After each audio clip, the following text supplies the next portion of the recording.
Orient bell tiles studio से आप देख रहे हैं एबीपी न्यूज। नमस्कार, गुड मॉर्निंग, बहुत स्वागत है आपका। आप देख रहे हैं एबीपी न्यूज। आपके साथ मैं हूं जिया शर्मा। सुबह के 6 बजे का वक्त हो रहा है। एबीपी रिपोर्ट की शुरुआत करेंगे एक अहम खबर के साथ। उत्तर भारत में कोहरे का जबरदस्त कहर लगातार जारी और कल रात से ही दिल्ली एनसीआर में घना कोहरा छाया हुआ है। दिल्ली एनसीआर में कोहरे की वजह से विजिबिलिटी बहुत कम रही। मौसम विभाग का येलो अलर्ट जारी किया गया। अगले 2 दिन ऐसा ही घना कोहरा बना रहेगा, छाया रहेगा। दिल्ली से सटे हुए नोएडा और गाजियाबाद में भी कोहरे का ये कहर देखने को मिल रहा है। ठंड की मार, एयर पॉल्यूशन और उसके साथ साथ कोहरा, ये ट्रिपल अटैक दिल्ली एनसीआर वासियों को इस वक्त झेलना पड़ रहा है, क्योंकि इस वक्त विजिबिलिटी बेहद कम है और ऐसे में गाड़ियों की रफ्तार पर ब्रेक लगता हुआ नजर आ रहा है। ये 3 तस्वीरें आपके सामने दिल्ली, गाजियाबाद और नोएडा की तस्वीरें हैं। घना कोहरा लगातार छाया हुआ है। ऐसे में कल देर रात से ही जो घने कोहरे की चादर है वो पूरे दिल्ली एनसीआर पर छाई रही। आगे भी अगले 2 दिन राहत मिलने की फिलहाल उम्मीद नजर नहीं आ रही है। फॉग और स्मोक के साथ साथ यहाँ पर लोगों को ठंड का सितम भी झेलना पड़ रहा है। 4 राज्यों की तस्वीरें आपके सामने, दिल्ली, हरियाणा, उत्तर प्रदेश, पंजाब, यानी कि उत्तर भारत की बात करें तो पूरा उत्तर भारत इस वक्त कोहरे की चपेट में है। ठंड का सितम लगातार बरकरार है। टेम्परेचर भी जैसे जैसे गिर रहा है वैसे वैसे कोहरा बढ़ता जा रहा है। तो प्रदूषण और कोहरे का जो कॉकटेल है वो स्मॉग बनकर दिल्ली के आसमान में छाया हुआ है। विजिबिलिटी बहुत कम हो गई है। मौसम विभाग की माने आज भी ऐसे ही हालात बने रहेंगे। तो अगले कुछ दिन इस प्रकार से ही जो मुसीबतें हैं वो बढ़ना तय माना जा रहा है। ऐसे में लोगों से एहतियात बरतने की भी अपील की जा रही है। राजधानी दिल्ली में ठंड, कोहरा और प्रदूषण का ट्रिपल अटैक देखने को मिल रहा है। आपको बता दें कि इस वक्त दिल्ली में बेहद घना कोहरा जो है वो देखने को मिल रहा है और आने वाले दिनों में भी कोहरे की स्थिति में कोई सुधार होने की उम्मीद नहीं है। मौसम विभाग ने कोहरे को लेकर के कल यानी कि सोमवार को ऑरेंज अलर्ट जारी किया है। वहीं अगर मंगलवार की बात करें तो मंगलवार को भी मौसम विभाग की ओर से कोहरे को लेकर के येलो अलर्ट जो है वो जारी किया गया है। फिलहाल की अगर हम आपको स्थिति दिखाएं तो बेहद घना कोहरा जो है वो इस वक्त दिल्ली के आसमान में दिखाई पड़ रहा है, जिसका सीधा असर जो दृश्यता है, जो विजिबिलिटी है, उस पर भी साफ तौर पर जो है वो नज़र आ रहा है। वहीं इसके अलावा अगर हम प्रदूषण की बात करें तो प्रदूषण के मामले में भी दिल्ली की जो स्थिति है, दिल्ली की जो हवा है वो गंभीर की श्रेणी में जा चुकी है। यानी अगर हम आपको आंकड़े दिखाएं अगर हम सीधे, तो इस वक्त जो दिल्ली का जो एवरेज AQI है वो 404 हो चुका है। यानी कि 400 के पार जब AQI होता है तो फिर वो स्थिति जो होती है वो गंभीर श्रेणी की स्थिति होती है। यानी कि कोहरे और प्रदूषण का, डस्ट पार्टिकल का या जो अमेलगमेशन है, मिलावट होकर के जो स्मॉग की एक चादर है वो दिल्ली के आसमान में एक देखने को मिल रही है, जिससे गाड़ियों की रफ्तार पर तो सीधे असर पड़ा ही, इसके अलावा ये जो प्रदूषण है वो लोगों के स्वास्थ्य पर भी असर डाल रहा है और जो विजिबिलिटी है इस वक्त दिल्ली में वो भी बेहद कम जो है वो पहुंच गई है। और मौसम विभाग के मुताबिक आने वाले मंगलवार तक ऐसी ही स्थिति जो है वो बनी रहेगी। देखिए, खासतौर से दिल्ली में यात्रा पर घने कोहरे का असर सबसे ज्यादा इस वक्त देखने को मिल रहा है, क्योंकि सड़क पर गाड़ियां धीमी, रेल और हवाई सफर पर भी प्रभाव कहीं ना कहीं यहां पर पड़ता जा रहा है कोहरे का। दिल्ली एयरपोर्ट ने घने कोहरे को लेकर एडवाइजरी जारी कर दी है। घने कोहरे से उड़ानों में व्यवधान आ सकता है। दिल्ली एयरपोर्ट की तरफ से एडवाइजरी जारी की गई है। सभी यात्री अपनी अपनी एयरलाइन से संपर्क में रहें और जो स्टेटस है फ्लाइट का वही कंफर्म करने के बाद घर से निकले। दिल्ली रेलवे स्टेशन पर भी कई ट्रेनों के देरी से चलने की खबर सामने आई है और पिछले कुछ दिनों से इस प्रकार के हालात लगातार बने हुए हैं कि मौसम खराब रहने की वजह से, घना कोहरा छाया रहने की वजह से उड़ानों पर असर पड़ रहा है। लेकिन ये जो 2 दिन है बेहद सावधान रहने वाले दिन हो सकते हैं, क्योंकि घने कोहरे की वजह से उड़ानों में व्यवधान आ सकता है। दिल्ली एयरपोर्ट की तरफ से ये सीधे तौर पर एडवाइजरी जारी कर दी गई है।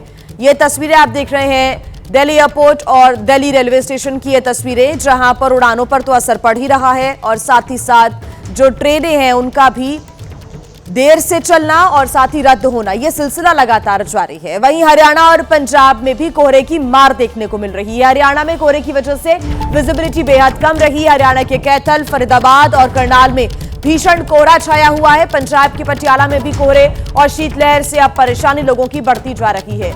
तो इस वक्त पूरा जो उत्तर भारत है वो भीषण कोहरे की वजह से और शीतलहर की वजह से परेशान। हरियाणा और पंजाब में कोहरे की मार देखने को मिल रही है। हरियाणा के अलग अलग इलाके जहां पर विजिबिलिटी बेहद कम दर्ज की गई है, यानी कि आगे का हिस्सा लोगों को नजर नहीं आ रहा है। वो रोड पर निकल रहे हैं, सड़कों पर निकल रहे हैं, तो यात्रा करने में उन्हें परेशानी का सामना करना पड़ रहा है। खासतौर से हरियाणा के कैथल, फरीदाबाद और करनाल में भीषण कोहरा, पंजाब के पटियाला में भी कोहरा और शीतलहर से लोगों की टेंशन बढ़ गई है।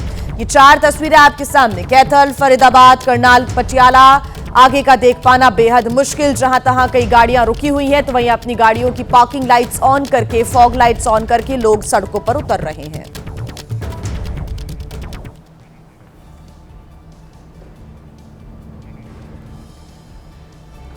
देखिए, पूरे उत्तर भारत में इस वक्त कोहरे की मार है। उत्तर प्रदेश में कोहरे के कहर पर सरकार का बड़ा फैसला सामने आया है, ये कि बढ़ती ठंड के चलते सीएम योगी ने स्कूल्स बंद रखने के आदेश जारी कर दिए हैं। उत्तर प्रदेश में 1 जनवरी तक नर्सरी से लेकर 12वीं तक के जो स्कूल्स हैं वो बंद रहेंगे और सभी जिलों में अफसरों को कंबल और अलाव की व्यवस्था करने के भी निर्देश यहां पर दिए गए हैं। उत्तर प्रदेश में इन स्थितियों को देखते हुए कोहरा और जो ठंड का सितम और शीतलहर का सितम जो लगातार जारी है, उसको लेकर उत्तर प्रदेश सरकार ने यह बड़ा फैसला लिया है कि स्कूल्स को बंद रखा जाएगा। नर्सरी से लेकर 12वीं तक के जो स्कूल्स हैं उनको बंद करने का आदेश दे दिया गया है। 1 जनवरी तक ये क्लासेस नहीं लगेंगी।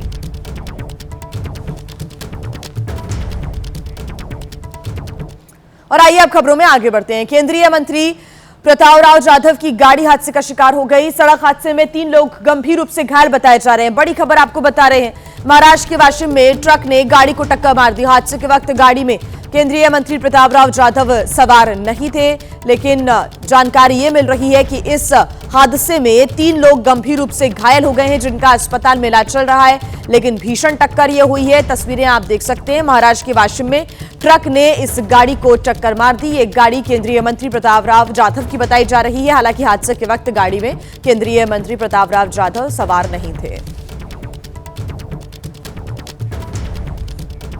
और इस बीच एक और बड़ा अपडेट आपको दिखा दें बांग्लादेश से, जहां पर हिंदुओं पर अत्याचार लगातार जारी है। कट्टरपंथियों ने हिंदुओं के घरों को जला दिया। फिरोजपुर में हिंदुओं के 5 घरों को आग के हवाले कर दिया। हिंदुओं के घरों में सोते वक्त आग लगा दी गई। कट्टरपंथियों ने आग लगाने से पहले परिवारों को घरों में बंद भी कर दिया। बांग्लादेश में आप जानते हैं इस वक्त क्या स्थितियां बनी हुई हैं। तख्ता पलट के बाद से ये स्थितियां लगातार बांग्लादेश में जारी है। अल्पसंख्यकों और हिंदुओं को खासतौर से यहां पर निशाना बनाया जा रहा है। जिहादियों ने हिंदुओं के घरों को जला दिया। कैसे ये तस्वीरें देख रहे हैं आप, आग लगा दी गई जब हिंदू परिवार अपने घरों के अंदर सो रहे थे। जिहादियों ने सुबह घरों में आग लगा दी। जब लोग घर के अंदर सो रहे थे तब उनके घरों को आग के हवाले कर दिया। हिंदुओं पर अत्याचार बांग्लादेश में थमने का नाम नहीं ले रहा है। 1 दिसंबर 2025 की बात करें, दिलीप बर्मन हत्या कर दी गई। हिंदुओं पर लगातार अत्याचार किया जा रहा है। प्रंतोप कर्मकार की भी हत्या 3 दिसंबर 2025 को कर दी गई। उत्पल सरकार की हत्या 6 दिसंबर 2025, यानी कि चुन चुनकर हिंदुओं को यहां पर निशाना बनाया जा रहा है, टारगेट बनाया जा रहा है। जोगेश चंद्र रॉय की भी हत्या 7 दिसंबर 2025 को, वो भी घटनाक्रम सामने आता है। सुborna रॉय की हत्या 7 दिसंबर को कर दी गई। 12 दिसंबर को शांतो दास की हत्या की जानकारी भी सामने आई बांग्लादेश से। तो वहीं रिपन कुमार सरकार की हत्या 15 दिसंबर 2025 को की गई। प्रताप की हत्या 16 दिसंबर को की गई। बांग्लादेश में चुन चुनकर हिंदुओं को निशाना बनाया जा रहा है। स्वाधीन की हत्या 16 दिसंबर को की गई। यानी कि पिछले 1 से 2 महीने की बात करें तो हिंदुओं पर अत्याचार का जो सिलसिला है वो और भी ज्यादा बढ़ता चला गया। पुलास चंद्र की हत्या 16 दिसंबर को कर दी गई। दीपू चंद्रदास की हत्या, जिसके बाद से लगातार माहौल गर्मा गया। 18 दिसंबर को दीपू चंद्रदास को जिंदा जला दिया गया था। मॉब लिंचिंग दीपू चंद्रदास के बाद हुई थी और उसके बाद पूरे भारत देश में भी इसको लेकर आक्रोश लोगों में देखने को मिला। और उसके बाद 25 दिसंबर को अमृत मंडल की दर्दनाक मौत हो गई। और आइए अब रुक कर लेते हैं एक और बड़ी खबर का, जो दिग्विजय सिंह और राहुल गांधी से जुड़ी हुई है। आरएसएस की तारीफ करने पर दिग्विजय सिंह को राहुल गांधी ने फटकार लगाई है। जी हां, दिग्विजय सिंह के आरएसएस की तारीफ वाले पोस्ट पर राहुल गांधी ने सख्त नसीहत दी है। कांग्रेस स्थापना दिवस पर राहुल गांधी ने कहा दिग्विजय सिंह बदमाशी कर गए, कांग्रेस नेताओं के सामने राहुल गांधी ने दिग्विजय पर तंज कसा। राहुल ने दिग्विजय सिंह को सख्त नसीहत दी है, सूत्रों के हवाले से ये जानकारी मिल रही है। साथ ही जानकारी ये भी कि सोशल मीडिया के बजाय पार्टी मंच पर बात रखने को राहुल गांधी ने कहा है। तो दिग्विजय सिंह ने एक पोस्ट साझा किया था जिसमें उन्होंने जो संगठन है और जो संगठन के अंदर जो कार्य होता है आरएसएस और बीजेपी की, वो तारीफ करते हुए नजर आए थे। हालांकि उन्होंने कहा था कि वो विचारधारा से उसके पक्ष में नहीं है, लेकिन हाँ, संगठन में मजबूती की जरूरत है, ये दिग्विजय सिंह के साथ साथ शशि थरूर भी कहते हुए दिखाई दिए थे। अब ऐसे में दिग्विजय सिंह ने आरएसएस की जब तारीफ की तो राहुल गांधी ने फटकार लगाई है। संगठनात्मक ढांचे की सराहना आरएसएस और बीजेपी की दिग्विजय सिंह करते हुए नजर आए थे। तो कांग्रेस के स्थापना दिवस कार्यक्रम में बातचीत के समय राहुल गांधी ने दिग्विजय सिंह के इस पोस्ट पर तंज कसा है। राहुल गांधी ने कहा है कि दिग्विजय सिंह पोस्ट को लेकर उन्होंने कहा कि आपने तो बदमाशी कर दी, अगर आपको कुछ कहना है तो आप पार्टी के मंच से अपनी बात रख सकते हैं।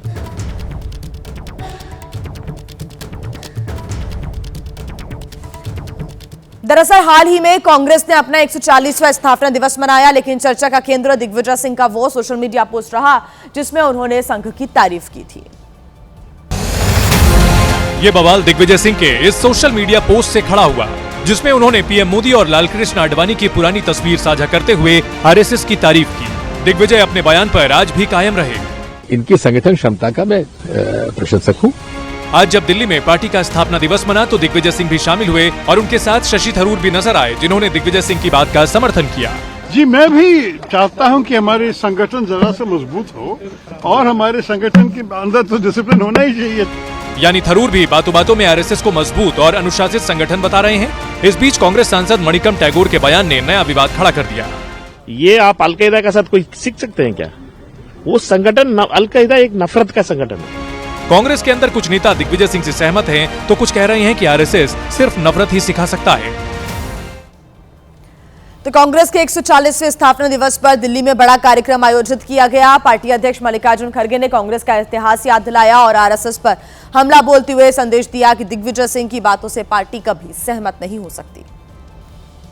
खड़गे ने इस बार भी आरएसएस को राष्ट्रभक्ति के मुद्दे पर घेरा। आरएसएस बीजेपी के नेताओं ने देश का संविधान, तिरंगा झंडा, अशोक चक्र और वंदे मातरम तक को नहीं स्वीकार किया। खड़गे ने इस मौके पर हिंदू मुस्लिम वाली राजनीति का भी मुद्दा उठाया। कांग्रेस ने कभी धर्म के नाम पर वोट नहीं मांगा। कांग्रेस ने कभी मंदिर मस्जिद के नफरत नहीं फैलाई। खड़गे ने कहा, जो आज इतिहास पर भाषण दे रहे हैं उनके पूर्वज इतिहास से भाग रहे थे। तो देखिए, दिग्विजय सिंह ने आरएसएस की तारीफ की तो इस पर सियासी भूचाल आ गया। एक तरफ जहां राहुल गांधी ने फटकारा है तो वहीं कांग्रेस के एक सांसद ने संघ की तुलना आतंकी संगठन से कर दी है, जिसे संघ ने बौखलाहट बताया है। नफरत का संगठन है आरएसएस। आरएसएस नफरत से बड़ा बना हुआ संगठन है। वो नफरत फैलाती है, ऑर्गेनाइज तरीके से फैलाती है नफरत। उससे सीखने के लिए कुछ नहीं है। ये आप अलकायदा के साथ कोई सीख सकते हैं क्या? वो संगठन अलकायदा एक नफरत का संगठन है, लोग दूसरों को ऊपर नफरत करती है। उस संगठन से क्या सीखने के लिए? सीखना है ना, अच्छे लोगों से सीखो। इतना बड़ा 140 इयर्स का कांग्रेस है। इस कांग्रेस ने सिर्फ 4-5 लोगों ने स्टार्ट किया था। कांग्रेस सिर्फ कमरे में चल रही थी। कांग्रेस लोगों का साथ लेके आ गया था महात्मा गांधी। इस संगठन का दूसरे संगठनों से सीखना है, ऐसे संगठनों से, नफरत वालों से। जब आदमी और संस्था और उनके नेता लगातार पराजय पराजय पराजय लगातार पिछड़ते पिछड़ते पिछड़ते जाएं तो उनका फ्रस्ट्रेशन बोलता है। इसलिए कुछ नेताओं ने आरएसएस की भरपूर उसके डिसिप्लिन के लिए, उसके देश प्रेम के लिए प्रशंसा की। इसी से कांग्रेस में खलबली मची हुई है और वो विभाजित रूप में दिख रही है। उसी में महकम जो सांसद हैं उन्होंने आरएसएस की तुलना अल कायदा से करके अपने दिमाग का दिवालियापन प्रकट किया है। बड़ी खबर आपको बता दें, उन्नाव केस में सेंगर को मिली राहत पर सुप्रीम सुनवाई आज होनी है। सेंगर की जमानत के खिलाफ सीबीआई की याचिका पर आज सुप्रीम कोर्ट में होनी है सुनवाई। सीजेआई की अध्यक्षता वाली 3 जजेस की बेंच इस मामले को सुनेगी। दिल्ली हाई कोर्ट से सेंगर को बेल मिली है और उसको लेकर सीबीआई ने सुप्रीम कोर्ट में चुनौती दी है और उसी चुनौती वाली याचिका पर अब होनी है सुनवाई। आज राहत या फिर सजा, मुश्किलें बढ़ेंगी या घटेंगी सेंगर की, यह बड़ा सवाल है। सुप्रीम कोर्ट के द्वारा आज ये जो पूरा मामला है वो सुना जाएगा। बताया जा रहा है कि सीजीआई की अध्यक्षता वाली 3 जजेस की बेंच इस मामले को सुनेगी। दिल्ली हाई कोर्ट से सेंगर को मिली बेल को सीबीआई ने सुप्रीम कोर्ट में चुनौती दी है। जमानत के खिलाफ लगातार जो पीड़िता है वो धरने पर बैठी हुई है, लगातार प्रदर्शन उनकी तरफ से भी किया जा रहा है। तो उन्नाव रेप कांड के आरोपी कुलदीप सिंह सेंगर की रिहाई के खिलाफ जंतर मंतर पर जमकर प्रदर्शन भी हुआ। पीड़िता ने ऐलान किया था कि वो तब तक धरना देंगी जब तक उन्हें न्याय नहीं मिलता। प्रदर्शनकारी हाथों में पोस्टर लिए हुए थे जिसमें सेंगर की गिरफ्तारी का विरोध किया जा रहा था। रेप पर राजनीति बंद करो, रेप पर राजनीति बंद करो। नारेबाजी कर रहे लोगों का कहना था कि कोर्ट को अपने फैसले पर विचार करना चाहिए, लेकिन इस दौरान जंतर मंतर पर कुछ सेंगर समर्थक आ पहुंचे जिससे हंगामा और बढ़ गया। रेप पर पॉलिटिसाइज मत करिए, शर्म पॉलिटिसाइज आप कर रहे हैं। सेंगर समर्थकों का कहना था कि मामले का राजनीतिकरण किया जा रहा है जो ठीक नहीं है। इधर सेंगर की जमानत पर निलंबित करने को लेकर सीबीआई दिल्ली हाई कोर्ट के फैसले के खिलाफ सुप्रीम कोर्ट गई है, जिस पर कल सुनवाई होनी है। तो भाई देखिए, सेंगर वाले मामले पर सियासत भी जारी है। शिवसेना उद्धव गुट के सांसद ने हाई कोर्ट के फैसले को कटघरे में खड़ा करते हुए सुप्रीम कोर्ट से भी सवाल पूछे। विधायक था वो बलात्कारी, उसको कोर्ट न्याय दे रही है। भाई कौन सा न्याय है भैया? अगर इतना कोर्ट को लगता है तो संजय भट्ट को क्यों नहीं जामीन देते हो? उइके क्यों जामीन क्यों नहीं देते हो? लोया के केस में उइके है ना, एडवोकेट नागपुर का, आप लोग भूल जाते हो सभी। संजय भट्ट को क्यों नहीं जामीन दे रहे? पूछो तो सही। वांगचुक क्यों जेल में है? वांगचुक क्यों जेल में है? सुप्रीम कोर्ट को मैं पूछता हूँ आपके माध्यम से अभी। कहो ना, वो देशद्रोही है क्या वांगचुक? तो सोचो आपकी कोर्ट कहाँ जा रही है। देखिए, हिंदू राष्ट्र को लेकर संघ प्रमुख मोहन भागवत ने दिया है बड़ा बयान। बड़ी खबर आपको बता दें, हैदराबाद में विश्व संघ शिविर के समापन समारोह में मोहन भागवत ने कहा, भारत हिंदू राष्ट्र और हिंदू धर्म समान है। साथ ही मोहन भागवत ने कहा कि संपूर्ण हिंदू समाज को एकजुट करना लक्ष्य है। विश्व गुरु बनना हमारी महत्वाकांक्षा नहीं बल्कि जरूरत है। वृत्तपत्र में नाम छपेगा, पहनूंगा स्वागत सुमार, छोड़ चलो ये क्षुद्र भावना, हिंदू राष्ट्र के तारणहार। धर्म अर्थ काम मोक्ष, लेकिन अर्थ काम मोक्ष को साथ चलाने वाला, अर्थ कामों को नियंत्रित करके मोक्ष की ओर अग्रसर करने वाला धर्म, वो बाहर किसी के पास नहीं, वो हमारे पास है। वो समय अब आ गया है जब योगी अरविंद ने 100 साल पहले ये घोषित कर दिया कि सनातन धर्म का उत्थान हो, ये भगवान की इच्छा है। और सनातन धर्म के उत्थान के लिए ही हिंदू राष्ट्र का उत्थान होता है। भारत अथवा हिंदू राष्ट्र और सनातन धर्म, हिंदू धर्म समानार्थी है। बड़ी खबर इस बीच हम आपको बता दें, आज से मिशन असम और बंगाल पर रहेंगे गृह मंत्री अमित शाह। असम और बंगाल में आगामी चुनावों को लेकर अहम दौरा उनका ये माना जा रहा है। बंगाल में बीजेपी कोर ग्रुप नेताओं के साथ अमित शाह बैठक भी करेंगे, साथ ही साथ आरएसएस के वरिष्ठ नेताओं के साथ भी मंथन करेंगे अमित शाह। तो बड़ी जानकारी आपको हम दे दें, आरएसएस के वरिष्ठ नेताओं के साथ मंथन करेंगे अमित शाह। आज से मिशन असम और बंगाल पर गृह मंत्री अमित शाह। असम और बंगाल में आगामी चुनावों को लेकर अहम दौरा ये उनका माना जा रहा है। बंगाल में बीजेपी कोर ग्रुप के नेताओं के साथ अमित शाह की जरूरी बैठक होनी है, तो साथ ही साथ आरएसएस के वरिष्ठ नेताओं के साथ भी मंथन करेंगे गृह मंत्री अमित शाह। आने वाले चुनावों को लेकर रणनीति इस बैठक में बनाई जाएगी। आरएसएस के नेताओं के साथ, बीजेपी के नेताओं के साथ भी यहां पर उनकी अहम बैठक होनी है। ये बड़ी जानकारी है।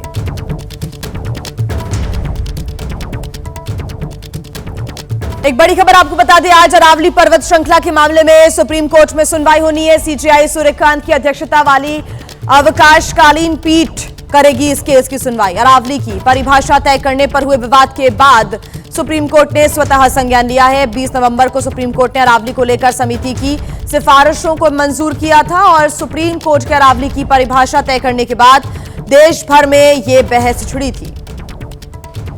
कई लोगों के द्वारा प्रदर्शन भी किया जा रहा था, कई याचिकाओं को भी डाला जा रहा था। ऐसे में अब सुप्रीम कोर्ट ने इस पूरे विवाद के बाद स्वतः संज्ञान लिया है। 20 नवंबर को सुप्रीम कोर्ट ने अरावली को लेकर समिति की सिफारिशों को मंजूर किया था और अरावली की परिभाषा तय करने के बाद देश भर में ये एक बहस छिड़ गई थी, सियासी पारा भी हाई हो गया था। लेकिन आज सीजेआई सूर्यकांत की अध्यक्षता वाली अवकाशकालीन पीठ इस मामले में सुनवाई करेगी। लखीमपुर खीरी जिले के दुधवा टाइगर रिजर्व की दक्षिण सोनारीपुर रेंज में जंगल की सैर करने गए सैलानियों को अद्भुत नजारा दिखाई दिया। मादा गेंडा सड़क पार कर बच्चे के साथ साथ जंगल में जा रही थी। ये तस्वीरें आप देख रहे हैं। इस दौरान जंगल से निकले बाघ ने गेंडा शावक पर हमला करने की कोशिश की। इसका आभास होते ही मादा गेंडा ने बाघ को खदेड़ दिया। ये नजारा भी सैलानियों के कैमरे में रिकॉर्ड हो गया, जिसका वीडियो अब सोशल मीडिया पर भी जमकर वायरल हो रहा है। लखीमपुर खीरी की ये तस्वीरें आप देख रहे हैं।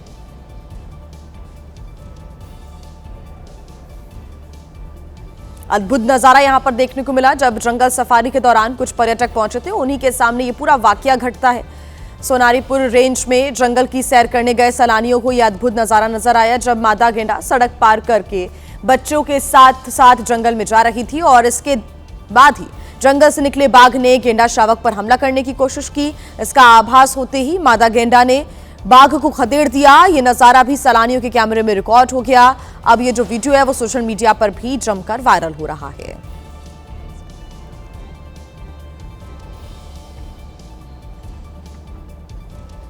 दुधवा नेशनल पार्क में ये हैरान करने वाला और अद्भुत नजारा देखने को मिला। हालांकि उसके बाद बाघ मौका देखकर वहां से भाग निकला। कोशिश यहां पर बाघ की यही थी कि वो गेंडा और उसके शावक का यहां पर शिकार कर सके, लेकिन इसका आभास होते ही मादा गेंडा ने बाघ को यहां पर खदेड़ दिया और बाघ मौके से भाग निकला। यह नजारा भी वहां पर मौजूद सैलानियों के कैमरे में रिकॉर्ड हो गया।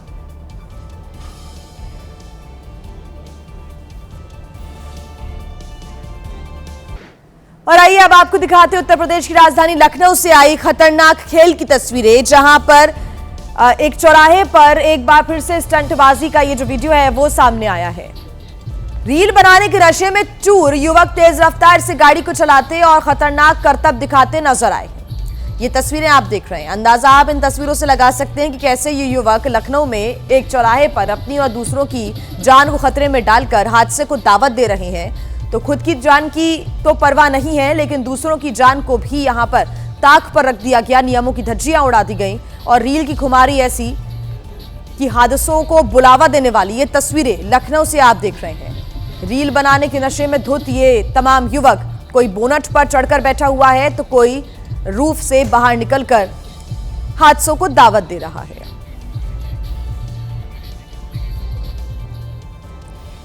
उत्तर प्रदेश की राजधानी लखनऊ में एक मुस्लिम महिला को बीच सड़क पर कुछ लड़कों ने रोककर गाली दी, साथ ही उसे पाकिस्तानी भी कह दिया। अब ये वीडियो सोशल मीडिया पर जमकर वायरल हो रहा है।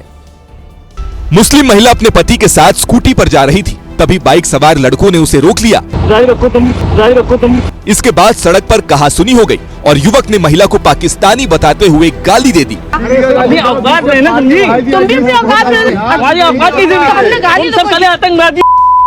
हम आतंकवादी और क्या? इन लड़कों का आरोप था कि महिला ने पीएम मोदी को गाली दी, जिसके चलते सड़क पर ये हंगामा हुआ। झूठ न बोल। हमने ये मजाक करने को मोदी सबको गर्लफ्रेंड दिला, हमने ये बोला, इनको गाली लग गई। बाइक पर 3 लड़के थे, जिनके नाम दीपक, आकाश और प्रियांशु बताए जा रहे हैं। इन्हीं लोगों ने ये वीडियो सोशल मीडिया पर अपलोड किया है। तो बताइए हम लोगों को क्या करना चाहिए? ये वीडियो ज्यादा से ज्यादा शेयर होनी चाहिए और कमेंट में जय श्री राम का नारा लगना चाहिए। बात कर लेते हैं हैदराबाद की, जहां की एक शादी समारोह में कुछ बुर्कानशी महिलाओं ने एक के बाद एक चोरी की कई घटनाओं को अंजाम दे दिया। हालांकि उनकी करतूत वहां लगे हुए सीसीटीवी कैमरा में रिकॉर्ड हो गई। बुर्का पहनी इन दोनों महिलाओं ने इतने शातिराना ढंग से चोरी की वारदात को अंजाम दिया कि कोई कुछ समझ ही नहीं पाया। सीसीटीवी फुटेज एक मुस्लिम शादी समारोह की है। देखिए कितनी चालाकी से इन दोनों ने महिला के पर्स को चुरा लिया। ऐसा इन्होंने एक बार नहीं बल्कि कई बार किया, लेकिन इनकी करतूत मैरिज हॉल में लगे सीसीटीवी में कैद हो गई। दोनों महिलाएं अपने साथ एक बैग भी लाई थी, जिसमें ज्यादातर सामान चोरी का ही था। जब बाद में शादी में आए मेहमानों ने अपने पर्स चेक किए तो चोरी का पता लगा। फिलहाल पुलिस ने सीसीटीवी फुटेज के आधार पर मामला दर्ज कर लिया है। और आइए अब बात करते हैं उत्तर प्रदेश के कानपुर की, जहां पर जूनियर डॉक्टर्स ने ऐसा कारनामा कर दिखाया है जिसे सुनकर हर कोई हैरान है। डिप्टी सीएम के आदेश पर आरोपी डॉक्टर्स को निलंबित कर दिया गया है।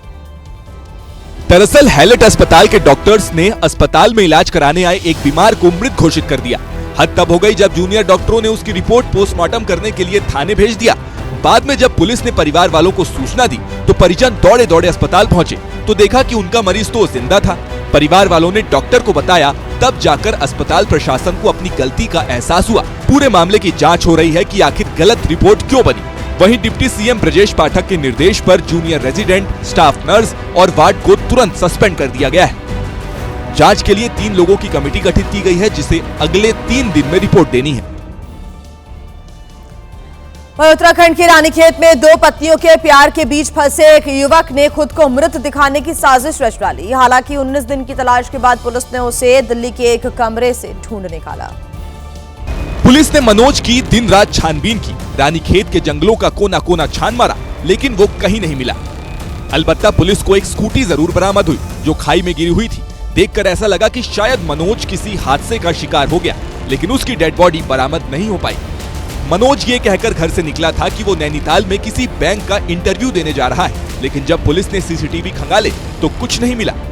परिजनों के दबाव में पुलिस ने भी अपहरण का मुकदमा दर्ज कर लिया, लेकिन ठीक 19 दिन बाद पुलिस को मनोज की लोकेशन दिल्ली में मिली। दिल्ली पहुंचने के बाद मनोज बार बार कमरे बदल रहा था ताकि पुलिस और परिजनों से बचा रह सके, लेकिन पुलिस ने उसे खोज निकाला।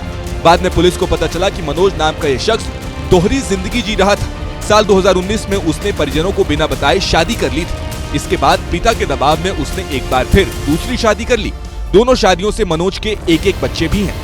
दोहरी पारिवारिक जिम्मेदारी और छिपे सच की वजह से मनोज लगातार मानसिक तनाव में रहने लगा था और यही वजह थी कि उसने अपनी मौत की झूठी कहानी रची।